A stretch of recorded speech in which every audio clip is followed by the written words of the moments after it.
Reacher's confirmed return in the Neagley spin-off continues a concerning trend for the Prime Video show. Jack Reacher is back. Again. But this time, he's not headlining his own show. Instead, Alan Ritchson's hulking military policeman is stepping into the Neagley-led spin-off series that recently received the green light from Prime Video. While fans are eager to see more of Reacher's no-nonsense justice and dry wit, his confirmed return in the Neagley spin-off highlights a pattern that's quietly taken root beneath the surface of Reacher's explosive success, a concerning trend that could ultimately undermine the very strength that made the series stand out in the first place. Reacher's allure was simplicity and independence. When Reacher debuted on Prime Video, it was a breath of fresh air. A throwback to the rugged, self-contained storytelling of 1980s and 90s action thrillers, it followed a drifter with military precision, solving local crimes with brutal efficiency and moving on. The show wasn't built to be part of a larger universe. In fact, one of Reacher's most compelling traits, directly pulled from Lee Child's books, is his refusal to stay tied down, be it to people, places, or institutions. This nomadic structure allowed each season to tell a complete story with a rotating cast, minimal baggage, and maximum impact. Season 1 adapted Killing Floor, a tight conspiracy thriller rooted in a single town. Season 2 followed Bad Luck and Trouble, with Reacher reconnecting with his old military unit. Season 3 will reportedly tackle Persuader, a standalone rescue mission with a different tone and cast. Reacher's lone wolf formula is part of his appeal. The series doesn't rely on mythology, cameos, or long-term character arcs. It relies on Jack Reacher solving a problem, then walking away. So why then is Prime Video suddenly so interested in building a Reacher-verse? Neagley's spin-off, a step toward franchise bloat? Maria Sten's Frances Neagley was a welcome addition to both seasons of Reacher. A former MP with a strong moral compass, she offered a rare character who could match Reacher in competence and hold his respect. But while her appearances were limited and well-placed, the announcement of a full-fledged spin-off centered on Neagley, with Reacher appearing, suggests a pivot toward long-term franchise building. And that's where the red flags start to rise. Neagley's spin-off isn't being developed because the character demands a standalone story. It's being developed because Reacher is one of Prime Video's biggest hits, and spin-offs are the fastest way to capitalize on that momentum. From a business perspective, the move makes sense.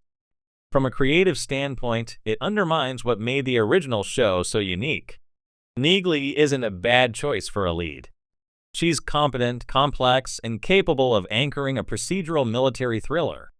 But by inserting Reacher into her show, even in a limited capacity, Prime Video is blurring the lines between the spin-off and the flagship, and signaling a desire to keep Reacher at the center of everything. In doing so, it risks turning a standalone series into the beginning of an interconnected, Marvel-style universe. And that's exactly what Reacher was supposed to be avoiding. The concerning trend, Reacher is becoming too central. On paper, the Reacher-Neagley dynamic is compelling. Their past, rooted in their military service, gives them shared trauma and loyalty.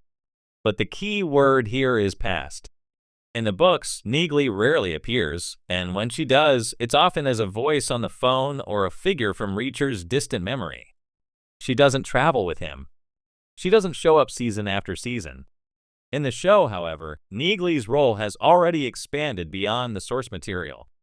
And now, with her own series confirmed, and Reacher confirmed to appear, the divide between his old teammates and his new adventures is eroding fast.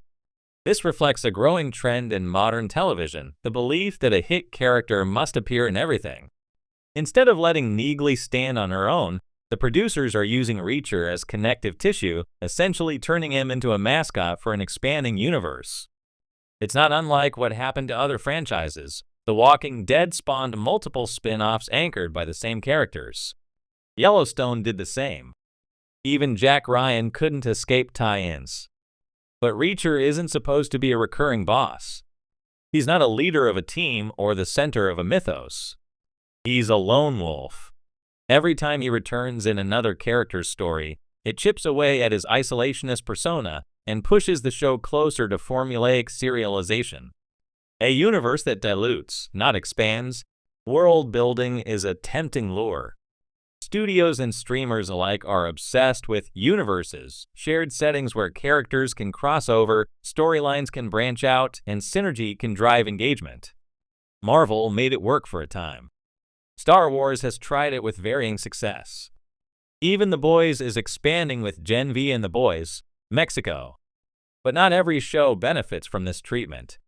Reacher was never meant to be a universe.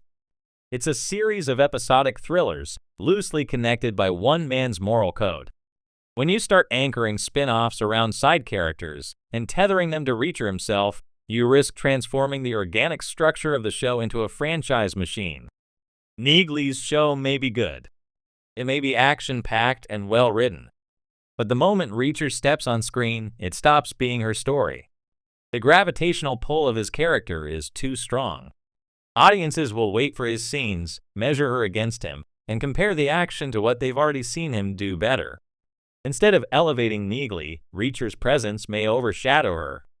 And instead of expanding the world, the show could end up flattening it, forcing side characters into familiar formats and recycling old dynamics just to maintain brand recognition. What Reacher should have done instead? If Prime Video truly wanted to expand the Reacher brand without falling into franchise fatigue, it had other options. The smartest move would have been to give Neagley her own show without Reacher. Let her build her own team. Give her a different mission structure. Keep the tone similar, but allow it to be its own beast. Refer to Reacher in passing if needed, but never show him. That's how you preserve the mystique. That's how you respect the boundaries of a lone protagonist while still growing the brand. Alternatively, the Reacher producers could have taken a page from Sherlock Holmes adaptations. Create anthology-style spin-offs based on one-time allies or self-contained investigations. Each story could nod to Reacher's past without needing him on screen. That preserves the DNA of the show without mutating it into a Marvel light structure. But that's not what's happening. Instead, we're getting Reacher in Neagley's story, and potentially Reacher in every story, as long as Prime Video keeps building out the brand. The risk of overexposure. One of the biggest risks of keeping Reacher in constant rotation is overexposure. Part of what made the character magnetic was how little we knew about him. His motivations were simple. His backstory was sparse. He wasn't built to be dissected across 5 shows and 10 seasons. He was built to walk into a town, fix a problem, and vanish. The more we see him, especially outside the core show, the more we dilute the potency of his presence. Cameos turn into crutches. Mystique turns into overfamiliarity. Reacher becomes just another guy who pops up across a streaming service rather than the stoic mythic figure who operated outside the system. Alan Ritchson's performance has been phenomenal. He's grounded, imposing, and magnetic. But even he can't outrun the dangers of franchise fatigue. If Prime Video keeps using him as the glue for every spin-off, they may wear down what makes him compelling in the first place. Conclusion: the road ahead is forking, but also revealing.